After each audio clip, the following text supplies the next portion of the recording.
Hola alumnos, qué privilegio poder tener este tiempo con la palabra de Dios. Saben, vamos a empezar una serie de estudios hablando acerca de el fruto del Espíritu Santo. Gálatas capítulo 5, 22, 23. Y este primer culto es introductorio y me pareció muy apropiado en la introducción a este tema tan importante para nuestras vidas, para mi vida y para la tuya.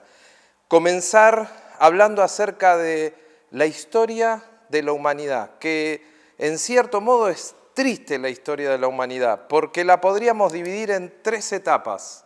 La etapa de la creación, Génesis 1, Génesis 2, la etapa de la caída, la triste etapa de la caída, Génesis capítulo 3, y después a lo largo de toda la historia y hasta llegar a la cruz de Cristo, viene la etapa de la recreación, la llaman algunos, el hecho de poder ser nuevas criaturas. Y saben, desde el momento de la caída, el pecado toma una preponderancia tal que define la eternidad de las personas. La eternidad de las personas está definida por lo que el pecado hizo a través de Adán en la caída. Y tal es así que determina si la eternidad alguien la va a pasar en el infierno porque está condenado o la va a pasar en el cielo porque encontró la solución del pecado. Pero avanzando un poquito, nosotros sabemos que la solución obviamente del pecado es el hecho de reconocer que uno es un pecador, que necesita de Jesucristo como su único y suficiente Salvador personal, que entiende que Cristo cargó por su pecado en la cruz del Calvario, que la sangre derramada en la cruz del Calvario limpia de todo pecado, como dice Primera de Juan 1:7, que sabemos que la resurrección de Cristo garantiza la victoria y el triunfo sobre la muerte. Pero la realidad del pecado es la realidad de la humanidad, es la realidad de tu vida y de mi vida. Y podríamos también clasificar bíblicamente ese pecado en tres distintos tipos. Presten atención en este concepto. El primero sería el pecado heredado. El Salmo 51:5 dice, en pecado me concibió mi madre. Sería el pecado ancestral. El segundo sería el pecado individual. El pecado que cometés vos, yo, alguien que no conoce a Jesucristo. El apóstol Pablo en Romanos capítulo 7 lo decía más o menos así. El bien que quiero es el bien que no hago, o el mal que no quiero, eso hago. Y la realidad de la vida del apóstol Pablo, como la describe en Romanos capítulo 7, es ese pecado, el pecado individual. Y en tercer lugar, el pecado imputado. El pecado adánico lo llaman algunos. Romanos capítulo 5, versículo 12, habla de eso y si a esta altura alguien ya vio amarteología, la doctrina del pecado, ha estudiado acerca de ese pecado, el pecado imputado. La justicia de Dios demanda que ese pecado sea condenado. Y Jesucristo pagó el precio del pecado. Pero como les decía, la realidad de tu vida y de mi vida es el pecado. Porque nosotros, siendo pecadores perdidos, cuando recibimos a Jesús como único y suficiente Salvador personal, pasamos a ser pecadores perdonados. Pero seguimos pecando, por eso Primera de Juan 1:9, si confesamos nuestros pecados, Él es fiel y justo para perdonar nuestros pecados y limpiarnos de toda maldad. ¿Y por qué estoy diciendo todo esto? Porque Romanos capítulo 8, versículo 1, dice, ahora pues, ninguna condenación hay para los que están en Cristo Jesús, los que no andan conforme a la carne, sino conforme al Espíritu. Toda esta introducción fue para decir que tanto vos como yo tenemos una naturaleza pecaminosa y una nueva naturaleza y se oponen entre sí. Porque la gran lucha es entre la carne y el espíritu. Sí sabemos que tenemos tres enemigos, el mundo, la carne y Satanás. Y algunos llegan a decir el peor enemigo es el enemigo interno, ¿no? El enemigo de la carne que está en nosotros. La naturaleza pecaminosa nos juega malas pasadas. La carne nos juega malas pasadas. Por eso dice que no hay condenación para los que están en Cristo Jesús. Pero la expectativa es que esos que están en Cristo Jesús anden conforme al Espíritu. Por eso, la gran pregunta en este tiempo es, ¿cómo vivir de una forma que agrade a Dios? Porque llevar gloria a Dios está muy ligado de una vida de santidad.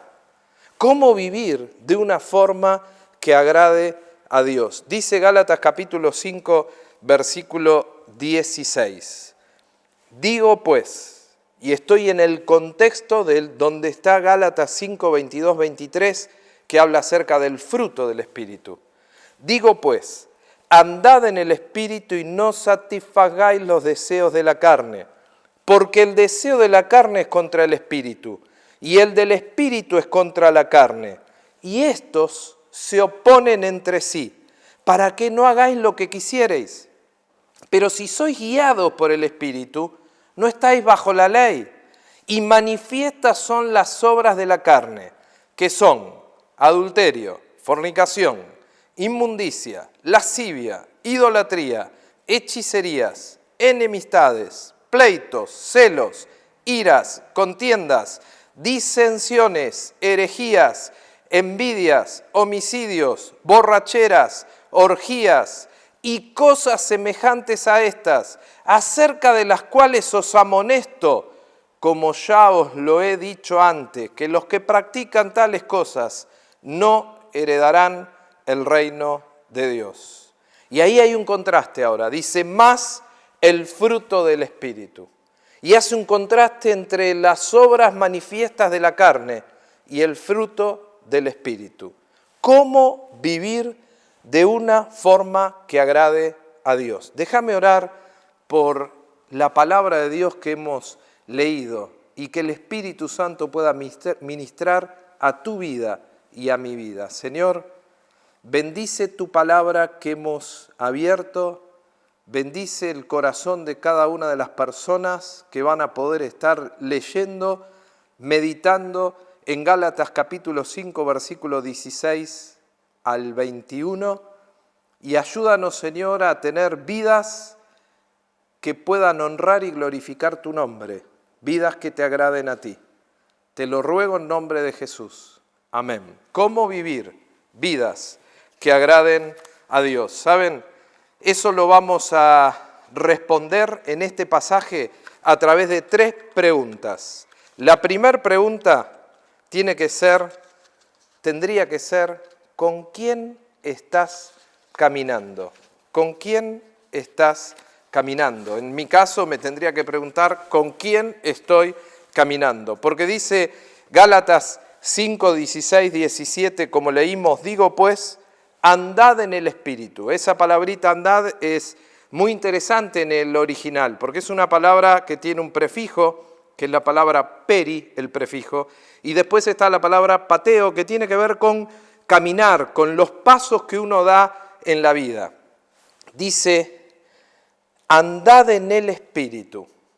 Ese prefijo peri habla de toda una plenitud. Para nosotros en castellano, peri lo asociamos con perímetro, lo de alrededor. Pero en realidad el sentido de esa palabra no es solo lo de alrededor, es también la superficie, el contenido. O sea, si yo agarro esta hoja y hablo de peri, no es solo esta medida que la bordea, sino es cada punto que la contiene. Habla de plenitud. Entonces es un caminar en plenitud, un andar en plenitud. Por eso cuando ahí dice andad en el Espíritu, tus pasos, tu caminar, tu vida diaria, tiene que estar en la plenitud del Espíritu. Dice, y no satisfagáis los deseos de la carne. Aquí también es muy interesante ver que en nuestra versión Reina Valera 1960 dice satisfagáis. Pero en realidad la traducción correcta de ese verbo sería satisfaceréis. ¿Por qué digo esto? Porque el enfoque y el foco lo tengo que poner en andad en el Espíritu. No tengo que estar pensando en andar en el Espíritu y por otro lado mirar en no satisfacer los deseos de la carne. No. El sentido de ese versículo es poner todo tu foco en que haya una vida plena viviendo en el Espíritu Santo. Andad en el Espíritu. Y la idea sería, y no serán satisfechas o satisfechos los deseos de la carne. Hay un problema de causa y efecto ahí. Andá en el Espíritu y no serán satisfechos los deseos de la carne. Ese es el concepto. Por eso, ¿con quién estoy caminando en mi vida?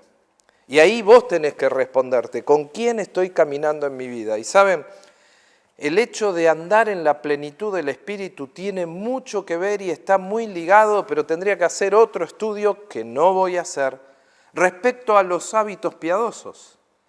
Solo voy a compartir algunos versículos, por ejemplo el Salmo 5.3 cuando dice, oh Jehová, de mañana oirás mi voz, de mañana me presentaré delante de ti y esperaré.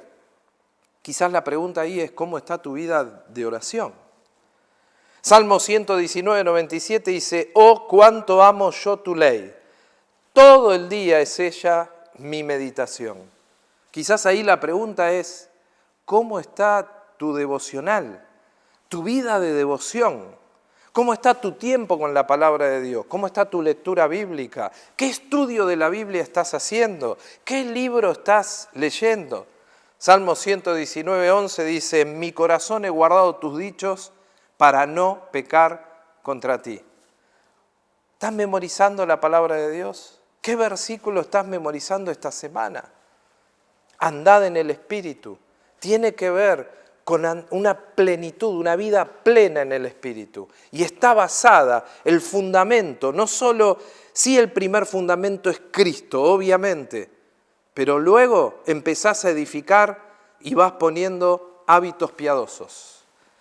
Segunda de Timoteo 2.15 dice, procura con diligencia presentarte a Dios aprobado, como obrero que no tiene de qué avergonzarse, que usa bien la palabra de verdad. Y si estás estudiando en el Instituto Bíblico Online, es la gran oportunidad de aprender de este libro santo, de la palabra viva y eficaz. Y es la gran posibilidad de trazar, de estudiar, de entender, de comprender en plenitud la palabra de Dios. Y eso te va a permitir vivir una vida plena en el Espíritu. ¿Con quién estoy caminando? Esa es la primer pregunta que responde de alguna manera cómo está tu vida delante de Dios. Vivir una vida que agrade a Dios. Segunda pregunta sería, ¿quién conduce tu vida? La primera es, ¿con quién estoy caminando? Ahora, cada paso que das, vos vas tomando una dirección, una conducción. Caminás hacia un sentido, hacia otro. Hay alguien que decide cuál es el sentido. ¿Quién conduce tu vida? Y vos me decís, pero Gerardo, si yo voy caminando, yo decido ir para allá, o ir para la izquierda, o ir para la derecha. Las decisiones las tomo yo. Sin embargo, leímos en el versículo 18, que dice, pero si sois guiados por el Espíritu, no estáis bajo la ley. Por eso, cuando uno entiende esa palabra guiados, ¿qué quiere decir conducidos? ¿Quién conduce tu vida? Por eso la pregunta, ¿quién conduce tu vida? ¿La conducís vos? ¿Tomás las decisiones vos? ¿O el que tiene el control de tu vida es el Espíritu Santo? Efesios 5:18 dice, no os embriaguéis con vino en lo cual hay disolución. Antes bien, sed llenos, y es una orden, está en imperativo, sed llenos del Espíritu. La palabra llenura tiene que ver con control, ser controlados por el Espíritu Santo de Dios. ¿Quién conduce tu vida? Romanos 8:14 dice, porque todos los que son guiados por el Espíritu, y es la misma palabra que aparece en Gálatas 5:18, estos son hijos de Dios. Si sos hijo de Dios, ¿con quién estás caminando? ¿Determina de alguna manera cómo está tu relación personal con Dios? y si tenés una comunión plena con Dios. ¿Quién conduce tu vida? La va a determinar la llenura, el control del Espíritu, la guía, la conducción del Espíritu. Y en esa relación personal con Dios, en una plena comunión que te permite caminar con Él y que Él controle tu vida y la guíe, te va a permitir poder tener un andar que agrade a Dios. ¿Cómo tener una vida que agrade a Dios? La primera pregunta era, ¿con quién estás caminando? La segunda es, ¿quién conduce tu vida? La tercera pregunta clave y fundamental, y que el apóstol Pablo lo desarrolla del versículo 19 al 21, es considerar cómo está tu vida. Hacer una evaluación y una consideración, ¿sabes? Cada vez que abro la palabra de Dios, me estoy confrontando con un espejo y a veces no me gusta lo que veo, porque me está marcando cosas en mi vida que deben cambiar y me gustaría cerrarlo para no verlo, pero sería una necedad porque estoy negando una realidad. Y lo mejor que puede pasar en nuestras vidas es hacer una consideración para evaluar cómo está mi vida. Dice ahí, y manifiestas son las obras de la carne. Esa palabra en el original manifiesta quiere decir visibles, evidentes. Es como una exposición pública, es como aquellos carteles cuando uno va por una ruta y ve publicidades y parece que el cartel se te mete dentro del vehículo, no lo podés negar que está esa publicidad. Ese es el concepto de la palabra manifiestas, evidentes son las obras de la carne.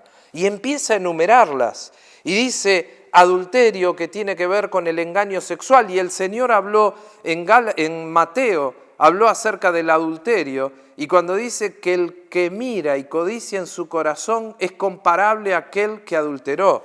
Y luego viene la palabra fornicación, que en el original en griego es la palabra porneia, de donde deriva la palabra pornografía, y habla de relaciones sexuales ilícitas. La idea también de esa palabra, y se usa metafóricamente respecto al engaño en lo espiritual, la idolatría pagana, el hecho de que uno reemplace y engañe a Dios tomando algo que va ocupando el lugar de Dios. La palabra inmundicia, que habla de la suciedad física y la suciedad moral. La palabra lascivia, que habla del libertinaje, el énfasis de esa palabra lascivia está con lo sexual, y habla de dar rienda suelta.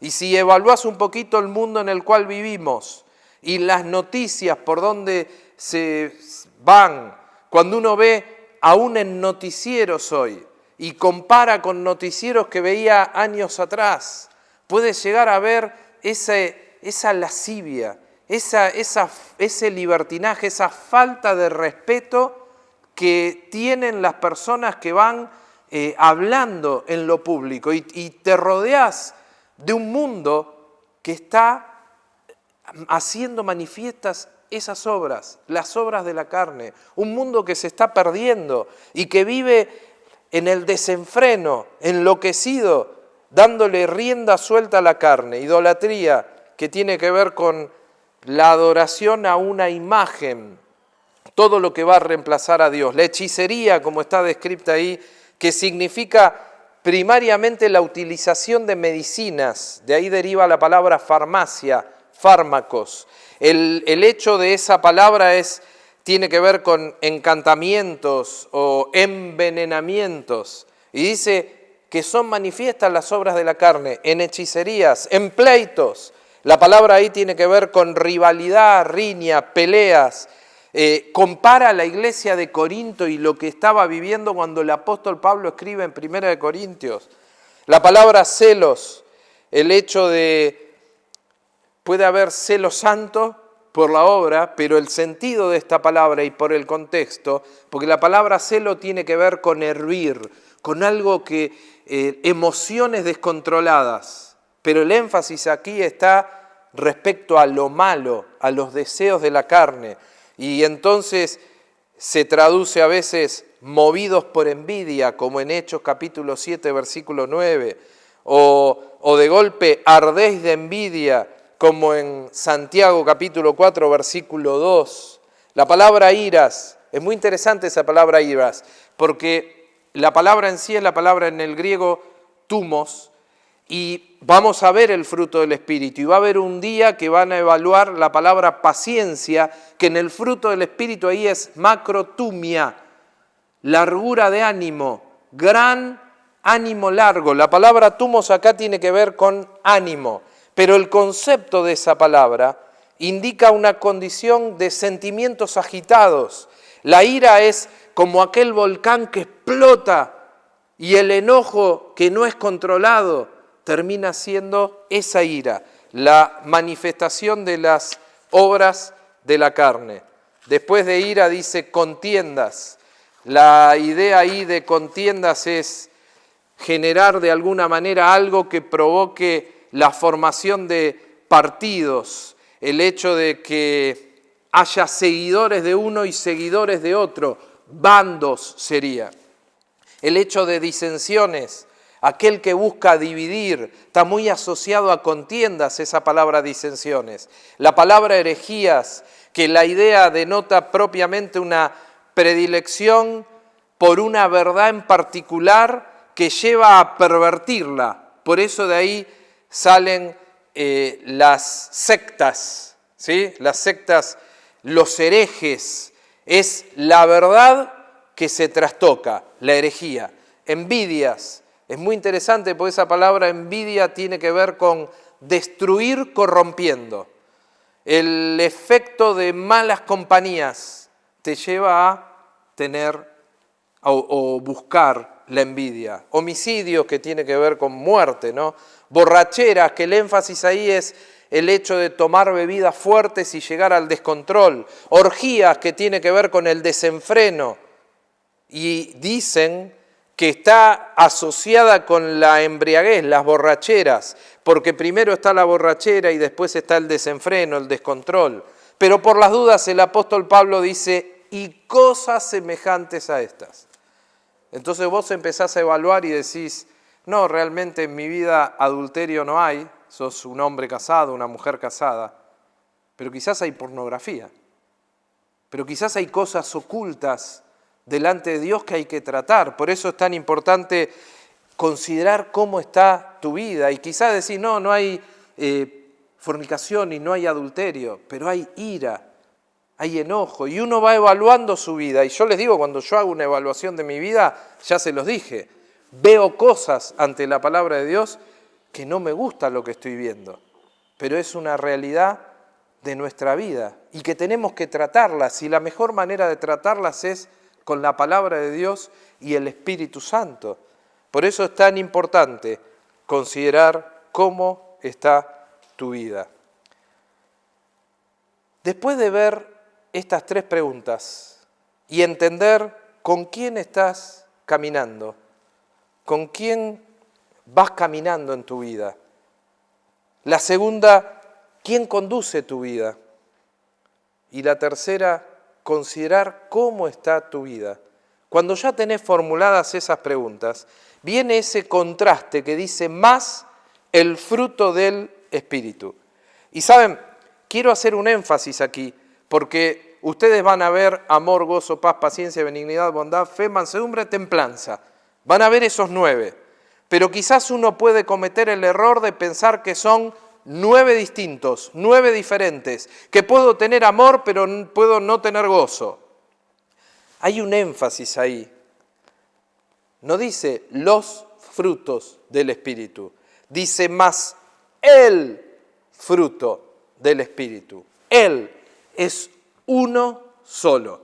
Cada vez que lo tengo que ilustrar, digo, si yo trajera una manzana y de golpe les muestro una manzana roja, ustedes dirían, y les pregunto qué es, ustedes dirían, y es una manzana, la distinguen. Bien, ahora si la manzana la pelo, le saco la cáscara y se las muestro, generalmente van a ver un color blanco, y yo les voy a preguntar qué es, y alguno puede decir manzana, y yo les tendría que decir, realmente no es una manzana, falta un adjetivo ahí, falta ponerle algo más. Es una manzana pelada, porque le saqué la cáscara, porque manzana como fruto en sí es la cáscara, la pulpa, la semilla, el cabito, la hojita, es todo el fruto que compone la manzana. Acá es exactamente lo mismo: amor, gozo, paz, paciencia, benignidad, bondad, fe, mansedumbre, templanza. Son 9 que componen el fruto del Espíritu. Ese es el énfasis que quiero dejarles para que cuando vean cada uno de esas características que componen el fruto del Espíritu, no cometan el error de enfocarse en una. Hay que enfocarse en todas, en las 9, porque las 9 forman el fruto del Espíritu. Dios provee a través del Espíritu Santo, por el fruto, todas aquellas cosas que naturalmente a nosotros no nos surgen.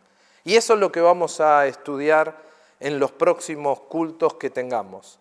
El fruto del Espíritu.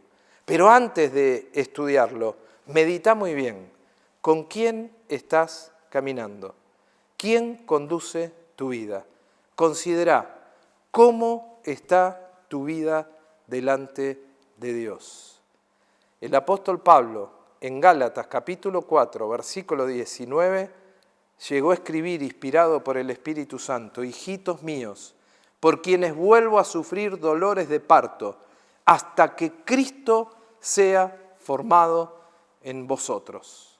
Esa palabra formado habla de una transformación, un cambio en el interior. Y esa es mi oración para vos y para mi vida. Que vean menos de mí y que vean más de Cristo. Que Dios te bendiga grandemente.